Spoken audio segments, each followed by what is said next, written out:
ஐபிஎல்ல சிஎஸ்கேக்கு fan followers இருக்கிறாங்கன்னா அது வந்து ஆச்சரியப்படுறதுக்கு ஒன்றும் பெரிய விஷயம் கிடையாது. எதனாலன்னு கேட்டீங்கன்னா சிஎஸ்கே வந்து ஏகப்பட்ட தடவை கப் அடிச்சிருக்குது, அதனால ஆச்சரியப்படுறதுக்கு ஒன்றும் இல்லை. ஆனா 17 வருஷமா வெறும் தோல்வியை மட்டும் பார்த்த டீமுக்கு இவ்வளவு பெரிய ஃபேன் பேஸ் ஆகி நேத்து தாங்க தெரிஞ்சிச்சு.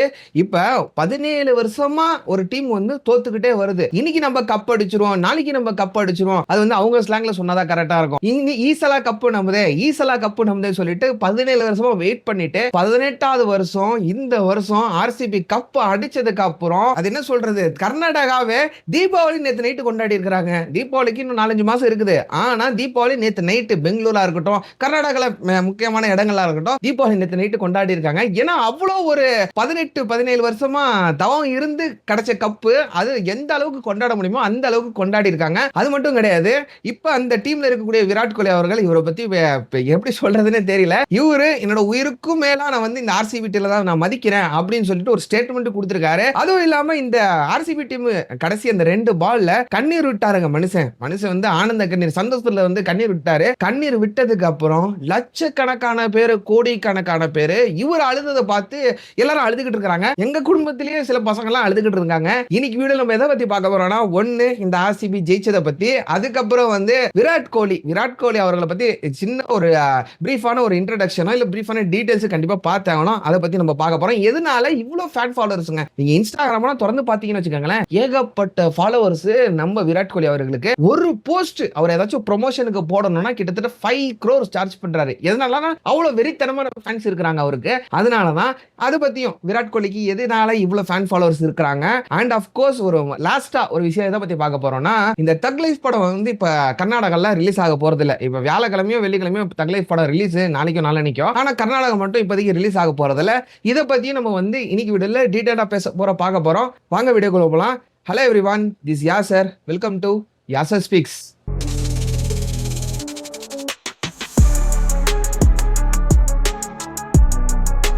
ஃபர்ஸ்ட் விஷயம், ஆர்சிபி ஒரு வழியா 17 வருஷம் கழிச்சு, 17 வருஷமா தவம் இருந்து 17 வருஷமா கஷ்டப்பட்டு 18வது வருஷம், அது Virat Kohli Jersey number match ஆகிற மாதிரி 18வது வருஷம் கப் ஒரு வழியா அடிச்சிருச்சுங்க. இந்த சந்தோஷத்தை கர்நாடகா மக்கள் எந்த அளவுக்கு எக்ஸ்ட்ரீம் லெவல்ல கொண்டாடி இருக்காங்கன்னா, இப்ப இந்த தீபாவளி இருந்து இன்னும் 4-5 மாசம் இருக்குதுல்ல, நேத்தே வந்து பெங்களூர்ல பல இடங்கள்ல தீபாவளி கொண்டாடிட்டாங்க. கர்நாடகாவில் கொண்டாடிட்டாங்கன்னு சொல்லலாம். ஏன்னா அந்த அளவுக்கு எக்ஸ்ட்ரீம் லெவல் செலிப்ரேஷன் வந்து நடந்திருக்குது. இப்ப ஆர்சிபி ஒரு டீம் இருக்குதுங்க, ஆர்சிபி விடுங்க, இப்போ ஒரு டீம் இருக்குது, ஒரு டீம் வந்து ஜெயிக்குது, அதுக்கு வந்து ஃபேன் ஃபாலோவர்ஸ் இருக்காங்கன்னா ஓகே, அது வந்து அக்செப்டபிள். அவங்க வந்து தொடர்ந்து ஜெயிக்கிறாங்கப்பா, அவங்க வந்து நல்லா விளையாடுறாங்கப்பா அப்படின்னு சொல்லிட்டு அதுக்கு ஃபேன் ஃபாலோவர்ஸ் இருப்பாங்க, அது அக்செப்டபிள். ஆனா ஒரு டீம் ஒரு வருஷம் 2 வருஷம் இல்ல 17 வருஷமா விடாம தோத்துக்கிட்டே இருக்குது. தோத்தாலும் ஜெயிச்சாலும் மீசிய முருகடா அப்படின்னு சொல்லுவாங்களா, அந்த மாதிரி எத்தனை வருஷம் தோத்தாலும் நாங்க உங்க கூட தான், நாங்க என்னைக்குமே ஆர்சிபி ஃபேன்ஸ் தான் அப்படின்னு சொல்லக்கூடக்கூடிய டையார்டு ஃபேன்ஸ் ஆர்சிபி இருக்கிறாங்க சொல்லிட்டு நேத்து தாங்க நிரூபிச்சுக்கிறாங்க. ஏன்னா பெங்களூர்லாம் ஏகப்பட்ட டிராபிக் ஜாம், பல இடங்கள்ல வந்து ஓபன் ஆல் ஸ்கிரீன் போட்டுட்டு எல்லாரும் மேட்சை பார்த்துக்கிட்டு இருந்தாங்க. அந்த அளவுக்கு கிரௌடு, அந்த அளவுக்கு செலிப்ரேஷன் நேத்து வந்து எக்ஸ்ட்ரீம் லெவலில் நடந்திருக்குது. பஞ்சாபும் ஓரளவு நல்லா தான் விளையாண்டாங்க. பஞ்சாபும் இதுதான் ஃபர்ஸ்ட் டைம் இந்த ஃபைனல் வரைக்கும் வந்தது. ஓகே, பஞ்சாபும் ஓரளவுக்கு பெஸ்டா தான் ப்ளே பண்ணாங்க. ஆனா ஆர்சிபி 17 வருஷமா தோத்துக்கிட்டு இருந்துச்சு. ஆர்சிபிக்கு கர்நாடகா மட்டும் ஃபேன்ஸ் கிடையாதுங்க, தமிழ்நாட்டிலும் ஏகப்பட்ட ஃபேன்ஸ் இருக்காங்க, ஆந்திரால ஏகப்பட்ட ஃபேன்ஸ் இருக்காங்க, அந்த சைடு நார்த் சைட்லயும் ஏகப்பட்ட ஃபேன்ஸ் இருக்காங்க. ஏன்னா இது வந்து கர்நாடகா தமிழ்நாடு அந்த மாதிரிலாம் கிடையாதுங்க. ஒரு டீம் அது எந்த வேணா இருக்கட்டும், பேர் வேணா ஆர்சிபி, அவங்க வந்து கர்நாடகா அது இருக்கட்டும், அந்த டீமுக்கு சப்போர்ட் பண்ணக்கூடிய ஃபேன்ஸ் எல்லா மாநிலத்தில இருந்தும் செலிப்ரேஷனை அடிச்சு தூக்கி இருக்காங்க. அதுல முக்கியமா கர்நாடகா, நாங்க தானே டையார்ட் ஃபேன்ஸ் சொல்லிட்டு சிம்பாலிக்கா ப்ரூவ் பண்ணிட்டாங்க. மற்ற ஸ்டேட்ஸ்ல இருந்தும் ஏகப்பட்ட செலிப்ரேஷன் நடந்துகிட்டே இருக்கு, ஏகப்பட்ட வாழ்த்துக்கள் இவங்களுக்கு வந்துகிட்டே தான் இருக்குது. நம்ம ஸ்டாலின் ஐயா அவர்களே வாழ்த்துக்கள் தெரிவிச்சிருக்காங்க, ஆர்சிபி ஜெயிச்சது வாழ்த்துக்கள் அப்படின்னு சொல்லிட்டு வாழ்த்துக்கள் தெரிவிச்சிருக்காங்க. நம்ம சிஎஸ்கே டீமும் ஆர்சிபி வந்து டிசர்வ் பண்ணாங்க, ஆர்சிபி டிசர்வ் இட் அப்படின்னு சொல்லிட்டு அவங்களும் வந்து வாழ்த்துக்களை தெரிவிச்சிருக்காங்க. இப்ப ஆர்சிபி ஜெயிச்சதுக்கு முழுக்க காரணம் யாருன்னு பாத்தீங்கன்னா, நம்ம விராட் கோலின்னு சொல்லலாம், இல்ல தலைமை டிகேன்னு சொல்லலாம். தலைமை டிகே வந்து தமிழ்நாடு ஆளு. இவரு ஆர்சிபிக்கு கரெக்டா மென்டர் பண்ணி லீடிங் பண்ணி அந்த டீமை எந்த அளவுக்கு கரெக்டான பாதி கொண்டு போக முடியுமோ, எந்த அளவுக்கு கரெக்டான பிளேயர்ஸ் சூஸ் பண்ண முடியுமோ கரெக்டா சூஸ் பண்ணி வந்த ஃபர்ஸ்ட் டைம் இவர் டிகே வந்து இப்பதான் ஃபர்ஸ்ட் டைம் லீடர்ஷிப் எடுத்திருக்காரு. வந்து ஃபர்ஸ்ட் இடத்துலயே விக்கெட் எடுத்துட்டாரு மனுஷன். ஆர்சிபிக்கு கப் அடிச்சு கொடுத்துட்டாரு. இது வந்து டிகே பக்கம். அதுக்கப்புறம் மனுஷன் விராட் கோலி வருஷம் எவ்வளவு எஃபர்ட் போட முடியுமோ அவ்வளவு எஃபர்ட் விடாம 17 வருஷமா போட்டுக்கிட்டே வந்தாரு. 18வது வருஷம் போட்டதுனால ஆர்சிபி ஜெயிச்சிருச்சு. இப்ப விராட் கோலி அவர்கள் வந்து மனுஷன் அந்த கடைசி 2 பால் நடக்கும் போதுங்க போடும் போது மனுஷன் கண்ணீர் விட்டு அழுதுட்டாருங்க. எப்பா 17 வருஷமா தவம் இருந்து 18வது வருஷம் நான் கப் அடிச்சிட்டேன்டா அப்படின்னு சொல்லிட்டு மனுஷன் ஆனந்த கண்ணீர் விட்டாரு. அந்த ஆனந்த கண்ணீர் அங்க ஒரு மனுஷன் அழுதுகிட்டு இருக்காரு ஸ்டேடியத்துல. ஆனா இங்க பல லட்சம் பேருங்க, பல கோடி பேரு, இன்க்ளூடிங் எங்க வீட்டு பசங்களும் சொல்றேன், என்னோட தம்பியும் கண்ணீர் விட்டு அழுதுகிட்டு இருக்கான். ஐயோ எங்களோட தலைவன் அழுதுட்டானடா அப்படின்னு சொல்லிட்டு இவனும் கண்ணீர் விட்டு அழுதுகிட்டு இருக்கான். அந்த அளவுக்கு ஃபேன் ஃபாலோவர்ஸ் ஒரு மனுஷனுக்கு, ஒரு விராட் கோலிக்கு இந்த அளவுக்கு ஃபேன் ஃபாலோவர்ஸ். மனுஷன் அழுதுனா இத்தனை பல லட்சம் பேர், பல கோடி பேர் அழுதுகிட்டு இருக்காங்க. அதுலயும் மனுஷன் என்ன சொல்றாருன்னா, நான் என்னோட இதயம் வந்து ஆர்சிபி, நான் வந்து என்னைக்குமே ஆர்சிபி விட்டு கொடுக்க மாட்டேன் அப்படின்னு சொல்லிட்டு தெரிவிச்சிருக்காரு இந்த கப் அடிச்சதுக்கு அப்புறம். அதுல முக்கியமான விஷயம் என்னன்னு பாத்தீங்கன்னா, இப்போ வந்து சிஎஸ்கே டீம்ல நம்ம தல தோனி கூட பேன் ஆயிருக்கும் போது, அந்த சிஎஸ்கே டீம் பேன் ஆயிருக்கும் போது அவரு கூட ஏலத்துல விட்டாங்க. ஏலத்துல விட்டு மற்ற டீமுக்கு ஏலத்துல எடுக்கலாம் அப்படின்னு சொல்லிட்டு பேசிக்கிட்டு இருந்தாங்க. ஆனா ஆர்சிபி டீம் வந்து விராட் கோலி என்னைக்குமே விட்டு கொடுத்தது இல்ல. அதையும் இவர் விராட் கோலி சொல்லிட்டாரு, நானும் ஆர்சிபி என்னைக்கு நான் விட்டு கொடுக்க மாட்டேன்டா அப்படி சொல்லிட்டு கப் அடிச்சதுக்கு அப்புறம் சொல்லியிருக்காரு. என்னமோ ஒண்ணு ஒரு வழியா ஆர்சிபி கப் அடிச்சிருச்சு. இதனால எல்லாருமே சந்தோஷமா தான் இருக்கிறாங்க. இதுல சில மக்கள் வந்து, சில பேர் வந்து என்னடா ஆர்சிபி ஜெயிச்சிருச்சா, அது வந்து மேட்ச் பிக்சிங் அது இதுன்னு சொல்லிக்கிட்டு இருக்காங்க. அதெல்லாம் காதுல வாங்காதீங்க, தயவு செஞ்சு இந்த மாதிரிலாம் சொல்லாதீங்க. நம்ம சிஎஸ்கே டீமே வாழ்த்துக்கள் தெரிவிச்சிருக்காங்க, நம்ம ஸ்டாலின் ஐயா அவர்களே வாழ்த்துக்கள் தெரிவிச்சிருக்காங்க. இந்த மாதிரி சில பேர் வந்து வன்மத்தை கக்கறனால நம்ம 2 ஸ்டேட்டுக்கும் சண்டை தான் ஏற்பட்டுக்கிட்டு இருக்குது.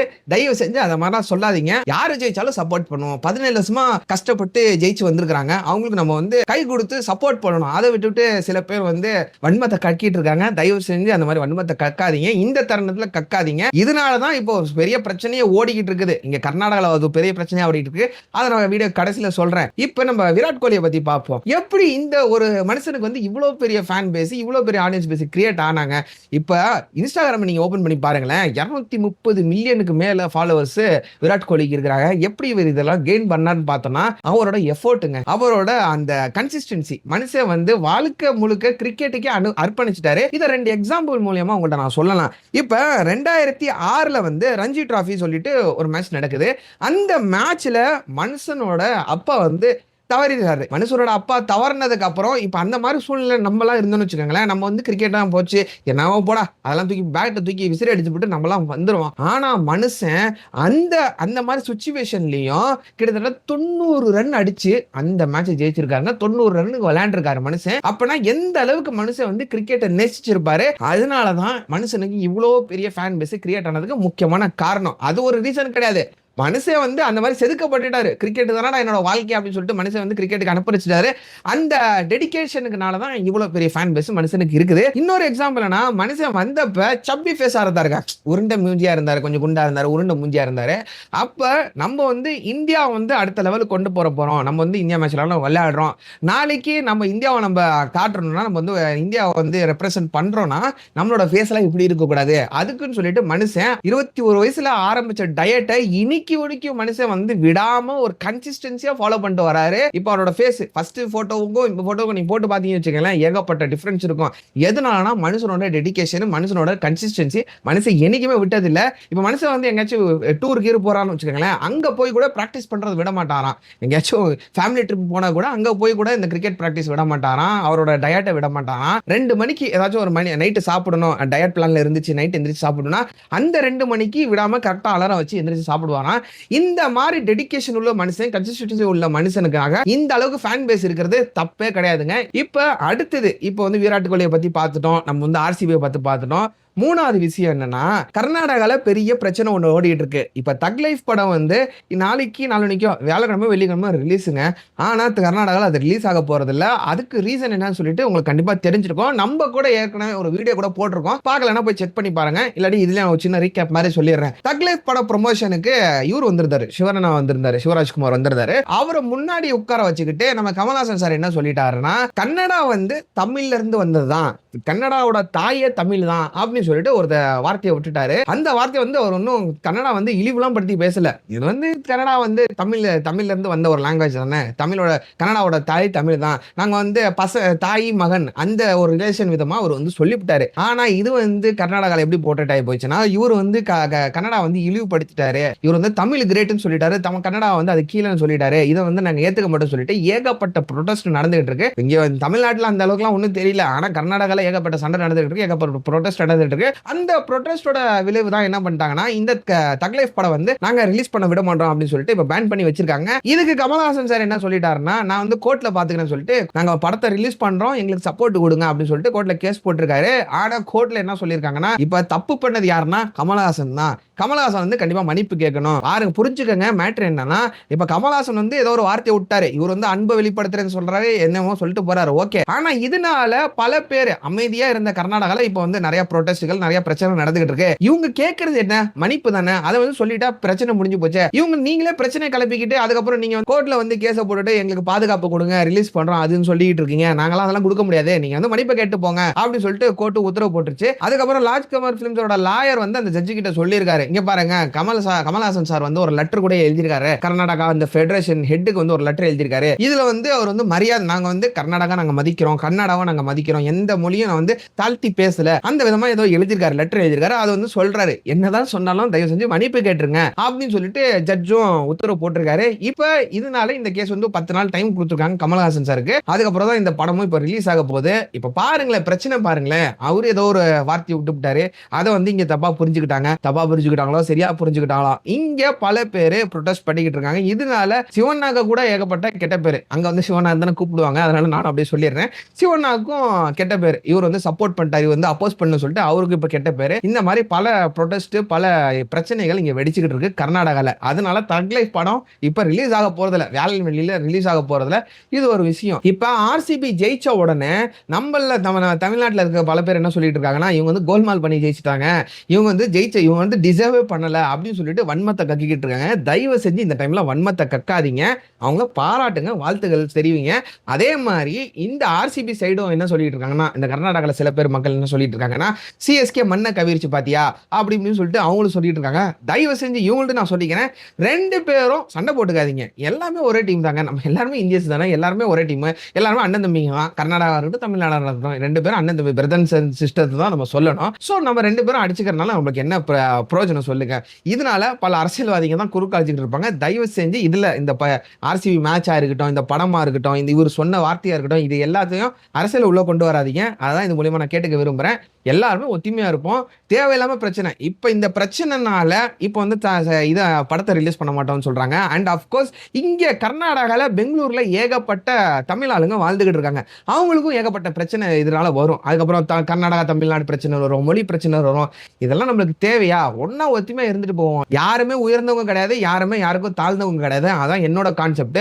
இதை நான் எதுக்கு நான் சொல்றேன்னா, இது வந்து என்னோட பர்சனல் சேனல். நான் வந்து மீடியா கிடையாது. நான் வந்து ஒரு சைடா நான் பேசுறதுக்கு நான் இந்த சேனல் ஓபன் பண்ணி வைக்கல. ஸோ நான் வந்து நியூட்ரலா பேசுறேன். எனக்கு என்ன தோணுதோ அதை நான் பேசுறேன், அவ்வளவுதான். இதை உங்கள்ட்ட நான் ஷேர் பண்ண தோணுச்சு, ஷேர் பண்ணிட்டேன். இன்னைக்கு வீடியோ அவ்வளவுதான். நாளைக்கு இன்னொரு இன்ட்ரெஸ்டிங்கான வீடியோ பார்க்கலாம். அதுக்கு முன்னாடி நம்ம சேனலை நீங்க சப்ஸ்கிரைப் பண்ணலன்னா சப்ஸ்கிரைப் பண்ணிக்கங்க. சப்ஸ்கிரைப் பண்ணதான் இந்த மாதிரி இன்ஃபர்மேட்டிவான வீடியோஸா இருக்கட்டும், இல்ல கரண்ட் அஃபேர் வீடியோஸா இருக்கட்டும், எது வேணா இருக்கட்டும், எல்லா வீடியோவும் ஒரு சம்மரியா நம்ம ரெடி பண்ணிட்டு டெய்லி ஒரு வீடியோவா எவ்ரிடே 1 டே கூட மிஸ் பண்ணாம நம்ம சேனல்ல நம்ம அப்லோட் பண்ணிட்டு வரோம். இந்த வீடியோஸ் எல்லாம் நம்ம சேனல்ல அப்லோட் பண்ண உடனே உங்களுக்கு நோட்டிபிகேஷன் வரணும்னு நினைச்சீங்கன்னா என்ன பண்ணணும், சேனலை சப்ஸ்கிரைப் பண்ணுங்க. அப்பதான் யூடியூப்காரன் உங்களுக்கு நோட்டிபிகேஷன் அனுப்புவான். சரி, சப்ஸ்கிரைப் பண்ணிட்டீங்களா? நாளைக்கு இன்னொரு வீடியோல பார்க்கலாம். டில் தென் டேக் கேர், பாய்.